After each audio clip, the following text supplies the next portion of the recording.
우리는 어렸을 때 어른들로부터 참 많은 질문을 받으며 자라납니다. 그런데 그 가운데 가장 많이 받는 질문, 넌 커서 뭐가 되고 싶니? 라는 질문을 참 많이 듣게 됩니다. 너는 커서 뭐가 되고 싶니? 그러면 아무것도 모르던 그 어린 시절에는 정말 씩씩하게 대답했던 것 같습니다. 대통령이 될 거예요. 과학자요. 선생님이요. 축구 선수요. 경찰관이 되고 싶어요. 그런데 나이가 한 살 한 살 들어갈수록 되고 싶은 것들은 점점 줄어들게 됩니다. 더불어 목소리도 점점 작아집니다. 이제는 현실적 어려움을 알아가면서 이거는 내가 공부를 못해서 안 될 것 같고, 저거는 돈이 너무 많이 들어서 안 될 것 같고, 요거는 엄마가 싫어해서 안 될 것 같고, 저거는 돈을 많이 못 벌어서 안 될 것 같습니다. 그런데 이런 아이들과 다르게 자기의 꿈과 목표가 분명한 아이들도 있습니다.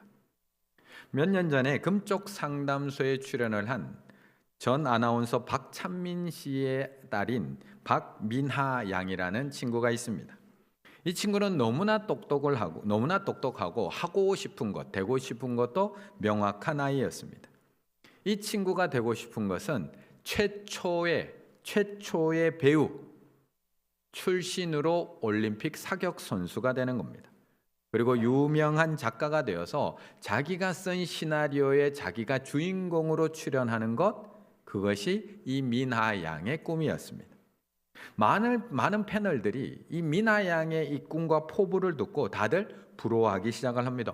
아니, 어떻게 저런 나이에 그런 꿈을 꿀 수가 있지? 어떻게 벌써 저런 꿈을 꿔? 우리 집 아이는 딸이 둘인데 아직 꿈도 없는데 어떻게 저 아이는 저렇게 분명한 꿈을 가지고 매일매일 노력하며 저렇게 똑똑하게 살아갈 수가 있지? 라고 하면서 모두가 부러워하면서 칭찬하는 분위기로 이어졌습니다. 그런데 줄곧 이 미나 양의 이야기를 경청하던 오은영 박사님이 이 미나 양에게 이렇게 이야기합니다. 찬물을 끼얹는 것 같은데 내가 이 말은 꼭 해줘야 될 것 같아요. 라고 하면서 이렇게 말을 이어갑니다. 타이틀이 비중이 많이 차지하면 타이틀, 내가 최초의, 내가 작가가 될 거야, 내가 배우가 될 거야, 내가 사격 선수가 될 거야.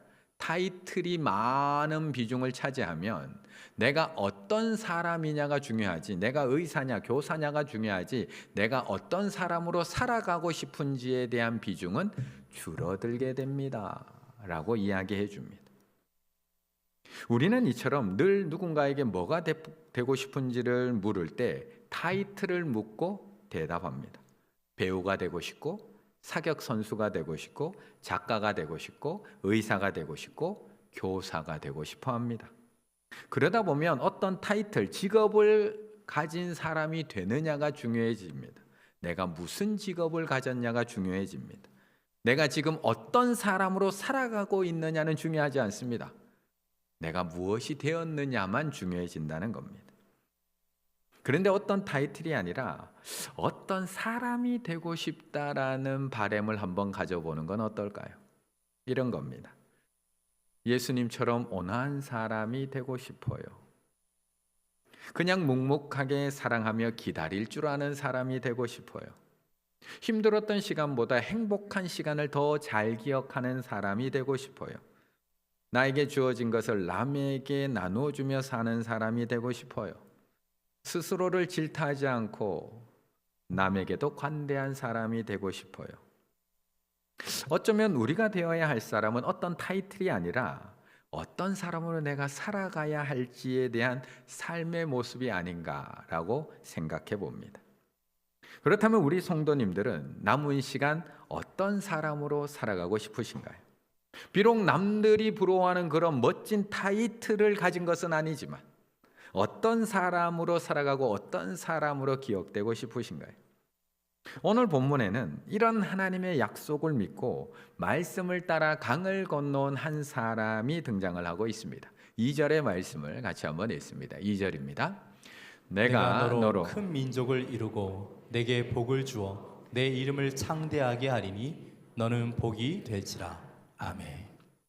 우리나라 사람들뿐만 아니라 세계 모든 사람들은 복을 참 좋아하고 너무나 좋아합니다. 그리고 하나님께 우리는 더 많은 복을 받고 싶고 또 더 많은 복을 누리고 살아가고 싶어 합니다. 몇 달 전에 우리 손다영 전도사님과 우리 김주상 전도사님이 결혼을 했는데, 결혼 전에 우리 김주상 전도사님과 함께 손다영 전도사님이 다른 지역에 있는 쇼핑몰에 쇼핑을 하러 갔다고 합니다. 그런데 그 쇼핑몰에서 그날따라 경품 행사를 진행하고 있었는데 우리 손다영 전도사님이 거기다가 경품 신청을 하고 신청서를 하나 놓고 집으로 돌아온 겁니다. 경품이 당첨이 됐습니다. 뭐였을까요? 드럼 세탁기, 건조기도 함께. 누구는 몇십 년 교회 다녀도 교회에서 추첨하는 행운권 한 장 안 되는데, 누구는 경품 신청해가지고 드럼 세탁기에 건조기까지. 그래서 제가 둘한테 물어봤습니다. 누가 복덩이냐고. 우리 손다영 전사님이 접니다. 그런데 오늘 하나님께서는 아브라함에게 약속하고 계신 이 복은 우리가 생각하는 그 드럼 세탁기 이상의 복을 말씀하고 있습니다. 2절에서 이렇게 얘기합니다. 내가 너로 큰 민족을 이루고 내게 복을 주어 내 이름을 창대하게 하리니 너는 복이 될지라. 하나님은 2절에서 아브라함에게 무려 3가지의 약속을 하고 계십니다. 첫째, 내가 너로 큰 민족을 이루게 하겠다. 둘째, 내 이름을 창대하게 하겠다. 셋째, 너로 복이 되게 하겠다. 3개 중에 어떤 것 하나만 되어도 놀라운 복임에도 불구하고 하나님께서는 지금 아브라함에게 이 3가지 복 모두를 약속하고 계십니다. 그런데 더 놀라운 것은 이것은 아브라함 개인에게 주신 복이 아니라는 겁니다. 우리는 일반적으로 내가 큰 민족을 이루고 내 이름이 창대케 되고 내가 큰 성공을 거두게 되면 우리는 나는 복받은 인생이야 라고 이야기하는데, 이것이 세상 사람들이 이야기하는 완성이고 종결일지는 모르지만 아브라함에게 복을 주시는 하나님의 생각은 달랐습니다. 하나님은 내가 너에게 번성과 풍요와 영향력을 줄 터이니 너는 다른 사람들에게 복이 되는 인생이 되라고 말씀하고 있다는 겁니다. 너는 복이 될지라 라고 말씀합니다. 영어 성경 NIV에서는 And so you shall be a blessing 이라고 번역하고 있습니다. And so, 그래서, 그러므로. 따라서 이 문장 앞이 이유에 해당되는 문장이 됩니다. 내가 너에게 복을 주어 너의 이름을 창대하게 하리니가 이유입니다. 그리고 will이 아니라 shall을 사용했는데 이것은 미래를 의미할 뿐만 아니라 하나님의 강한 의지를 드러내고 있는 단어입니다. 그래서 정확하게 다시 한번 번역해 보면 내가 복을 주어 내 이름을 창대케 하리니 그러므로 너는 복이 되어야 할지니라 라고 해석이 됩니다. 우리는 하나님의 축복이 되어야 합니다. 그리고 그 하나님의 축복을 나만 누리는 것이 아니라 나누는 통로가 되어야 할 줄로 믿습니다. 그래서 예전의 성경 개역 개정판에서는 이 본문을 너는 복의 근원이 될지라고 해석하기도 했습니다. 아브라함은 단순히 다른 사람보다 더 많은 복을 받은 사람이 아니라 믿음의 조상으로서 복이 된 사람이었습니다. 그렇다면 이제 그 아브라함에게 주신 복이 어디로 흘러가야 되는 걸까? 그래서 이어지는 3절이 이렇게 이어지는 겁니다. 너를 축복하는 자에게는 내가 복을 내리고 너를 저주하는 자에게는 내가 저주하리니 땅의 모든 족속이 너로 말미암아 뭘 받아요? 복을 얻을 것이라 하신지라. 결국 복이 된 아브라함을 통해 다른 사람들이 복을 받기 시작을 합니다. 복이 된 아브라함을 통해 땅의 모든 족속들이 복을 얻게 되었다는 겁니다. 그런데 이 말씀이 아브라함에게만 주신 말씀일까요? 아브라함만 특별해서 하나님이 아브라함만 복을 주시고 아브라함만 복이 되게 하신 걸까? 아닙니다. 나중에 창세기를 쭉 읽어가다 보면 형들에 의해서 구덩이에 던져지고 애굽 시위대장 보디발의 집에 종으로 팔려갔던 요셉, 그의 삶은 어떠했나요? 그의 삶은 창세기 39장에 보면 그의 삶을 이렇게 얘기합니다. 그가 요셉에게 자기 집에 그의 집과 그의 모든 소유물을 주관하게 한 때부터 여호와께서 요셉을 위하여 그 애굽 사람의 집에 복을 내리심으로, 여호와께서 요셉을 위하여 그 애굽 사람의 집에 복을 내리심으로 여호와의 복이 그의 집과 밭에 있는 모든 소유에 미친지라. 요셉을 위하여 내리신 복도 요셉만을 위한 복이 아니라는 겁니다. 심지어 이 요셉을 위해서 내리신 이 복은 나중에 자신을 죽이려고 했던, 자신을 구덩이에 던져 넣었던 그 악한 형들까지도 구원해내는 복으로 작용하고 있다는 것입니다. 그렇다면 아브라함의 후손인 우리는 아닐까요? 우리는. 중요한 것은 이 약속이 아브라함의 후손인 우리에게도 동일하게 해당되는 말씀이라는 겁니다. 아브라함에게 말씀하셨던 너는 복이 될지라는 이 말씀은 곧 우리에게 주시는 말씀인 줄로 믿습니다. 그래서 우리는 오늘 이 자리에 복을 구하러 이 자리에 온 것이 아니라 우리는 이미 아브라함처럼 하나님의 복이 된 줄로 믿습니다. 그래서 우리는 다른 사람들에게 복일 수밖에 없습니다. 저를 한번 따라해 보실까요? 이렇게 가슴에 손 얹고 한번 따라해 보실까요? 나는 복입니다. 나는 우리 가정의 복입니다. 나는 우리 교회의 복입니다. 옆에 분과 인사 나누시겠습니다. 복덩이처럼 생기셨습니다. 복덩이처럼 생기셨습니다. 지금 우리는 나만 복을 누리는 것이 아니라 우리는 누군가의 복으로 살아가고 있어야 됩니다. 나는 조금 힘들지 모르지만 나로 인해서 누군가 복을 받고 있다면 우리는 나를 복되게 하신 그 하나님의 의도와 하나님의 목적대로 잘 살아가고 있다라는 증거입니다. 그런데 사실 막상 이 말씀을 읽고 내 모습을 가만히 한번 들여다보면 사실 이 말씀이 그렇게 확 받아들여지지는 않습니다. 지금 내가 처한 상황, 내가 닥친 형편, 나의 모습을 객관적인 시선으로 한번 나를 가만히 살펴보면 너는 복이 될지라 라고 하는 이 말씀에 우리가 크게 아멘으로 화답하기가 조금 어려울 때도 있다는 겁니다. 5절의 말씀을 같이 한번 읽습니다. 5절입니다. 아브라함이 그의 아내 사레와 조카 롯과 하란에서 모은 모든 소유와 얻은 사람들을 이끌고 가나안 땅으로 가려고 떠나서 마침내 가나안 땅에 들어갔더라. 아멘. 며칠 전 유퀴즈, 유재석 씨가 진행하는 유퀴즈라는 프로그램에 구성환이라는 배우가 출연을 했습니다. 21년 차 배우로 열심히 활동을 하고 있는, 물론 긴 무명 생활을 잘 견뎌내고 최근의 전성기를 맞이한 구성환이라는 배우. 키우고 있는 꽃분이라는 그런 반려견과 함께 출연을 했습니다. 나 혼자 산다에 출연을 하면서 유명해진 반려견 10살 꽃분이. 그런데 최근에 이 구성환 씨가 이 꽃분이 덕분에 치킨 광고를 찍게 됩니다. 그리고 20년 만에 첫 토크쇼에 나오면서 이 꽃분이를 안고 나와서 이 꽃분이는 자신의 분신이자 자신의 복덩이라고 소개를 하며 자랑을 늘어놓습니다. 이렇게 예쁜 강아지를 들고 나와서 우리 오래오래 함께 살자라고 이야기를 합니다. 사실 우리도 이 강아지처럼 누군가에게 복덩이이고 싶습니다. 너는 복이 될지라 라는 이 하나님의 말씀대로 나로 인해서 우리 가정이, 우리 집안이 좀 잘 됐으면 좋겠고, 나로 인해서 우리 연로하신 부모님도 남은 평생 좀 평안하게 살아가셨으면 좋겠습니다.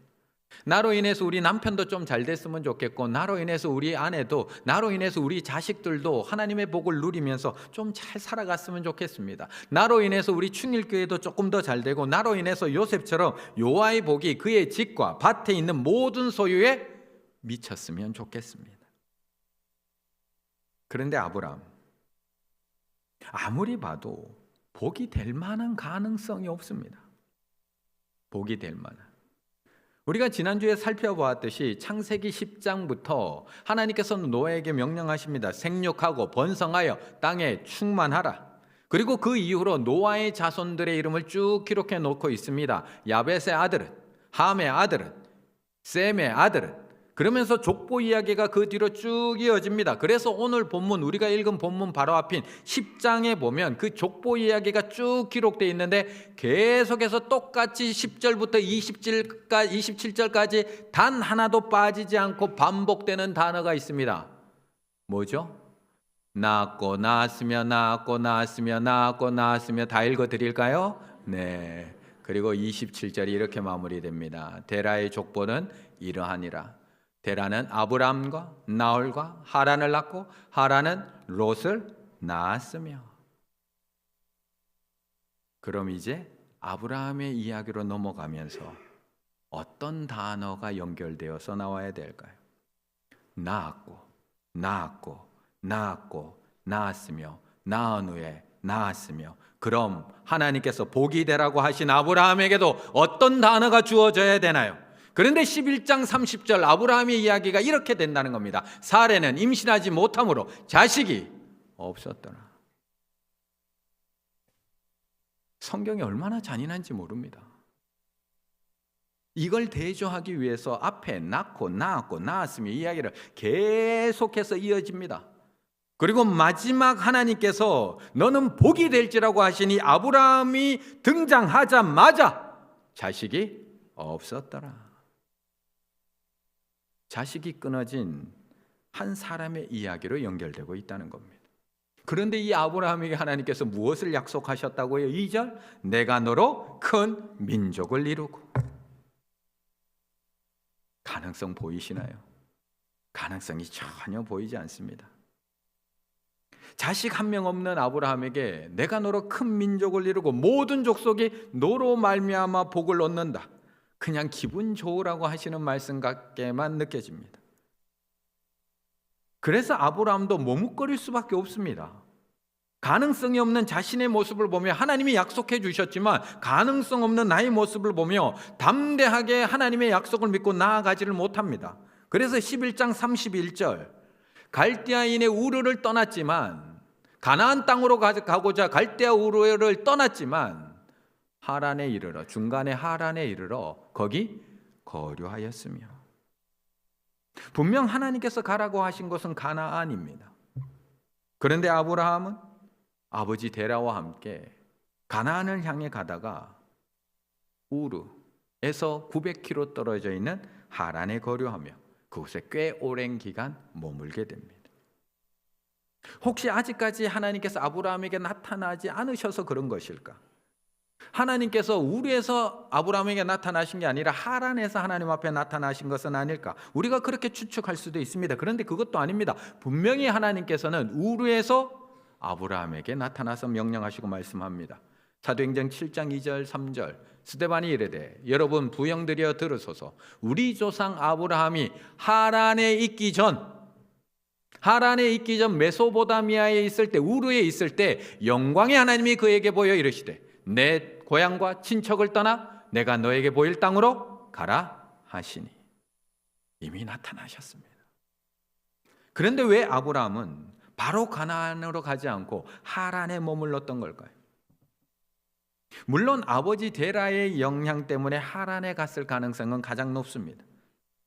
하지만 아브라함도 자신이 없습니다. 내가 너로 큰 민족을 이루겠다고 하시는 하나님의 말씀이 나를 통해 성취될 만한 작은 가능성 하나도 보이지 않습니다. 그러니 아브라함도 머뭇거릴 수밖에 없습니다. 망설일 수밖에 없습니다. 불안할 수밖에 없습니다. 하지만 하나님께서 하란에 있는 그 아브라함에게 다시 나타나십니다. 그리고 아브라함은 마침내 가나안에 도착할 수 있습니다. 5절 아브라함이 그의 아내 사레와 조카 롯과 하란에 모은 모든 소유와 얻은 사람들을 이끌고 가나안 땅으로 가려고 떠나서 마침내 가나안 땅에 들어갔더라. 마침내 드디어 가나안 땅에 들어갔습니다. 그럼 이제 가능성이 좀 보일까요? 마침내 들어갔는데 이제 하나님께서 마침내 들어간 그 아브라함을 위해서 뭔가를 준비해 놓으셨을까요? 자식을 두시든지 땅을 주시든지 큰 민족을 이루려면 둘 중 하나는 주셔야 되는 건 아닌가요? 자식을 두시든지 땅을 주시든지. 마침내 들어온 가나안 땅 과연 어땠을까? 그런데 6절이 이렇게 증거를 합니다. 그때에 가나안 사람이 그 땅에 거주하였더라. 그때에 가나안 사람이 그 땅에 거주하였더라. 하나님이 빈 땅을 주신 것도 아닙니다. 너 들어가 살라고 땅 다 준비해 놓고 안에 깨끗하게 청소까지 다 해놓고 이제 들어가 살아. 아니요. 가나안 사람들이 이미 살고 있는 땅, 그 땅을 주신 겁니다. 무엇을 해야 됩니까? 약속이 이루어질 가능성 점점 더 희박해져 갑니다. 그런데 하나님께서 그런 아브라함에게 이어서 7절에 이렇게 얘기합니다. 내가 이 땅을 너의 자손에게 주리라. 아니, 땅도 한 평 없고 자식도 한 명 없는데 내가 이 땅을 너의 자손에게 주리라. 이 땅도 내 것이 아닌데 있지도 않은 내 자손에게 이 땅을 주시겠다고 또 약속을 하십니다. 거기다가 아브라함, 거기다가 그곳에 정착도 제대로 하지 못합니다. 그게 8절 9절의 말씀입니다. 거기서 베델 동쪽 산으로 옮겨 장막을 친. 왜 산으로 옮겨서 장막을 치나요? 평지가 있는데, 가축들을 끌고 왔는데 왜 베델 동쪽 산으로, 베델과 동쪽 그 사이, 동쪽 아이 사이에 왜 그 산에다가 장막을 쳐야 됐나요? 9절 점점 남방으로 옮겨 갔더라. 계속해서 옮겨가고 있는 아브라함의 모습을 보여줍니다. 옮겨 놨사, 장막의 말뚝을 뽑아 이주하다, 갔다라 할라크, 걷다, 장막을 쳤다가 걷어서 또 이동하고, 장막을 쳤다가 또 걷어서 또 이동을 하고 옮기고 그러면서 남방으로 어쩔 수 없이 네게부, 메마른 땅, 거칠은 땅, 사막의 땅으로 계속해서 내려가고 있는 아브라함의 모습을 보여주고 있는 겁니다. 아니, 여기서 무슨 가능성이 보이시나요? 우리 성도님들은 믿어지시나요?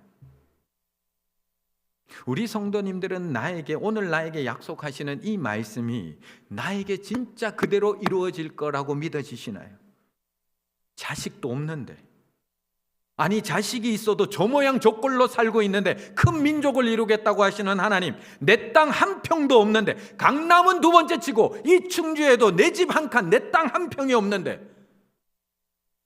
정말 내 이름을 창대케 하시고 땅의 모든 족속으로 나로 말미암아 복을 얻게 하시겠다고 하는 이 말씀, 정말 믿어지시나요? 그런데 너무나 놀라운 것은 아브라함은 이러한 상황 속에서도 다시 고향으로 돌아가지 않고 계속해서 하나님의 말씀을 따라 나아가고 있다는 겁니다. 4절의 말씀을 같이 읽습니다. 4절입니다. 이에 아브라함이 여호와의 말씀을 따라갔고 롯도 그와 함께 갔으며 아브라함이 하란을 떠날 때에 75세였더라. 아멘.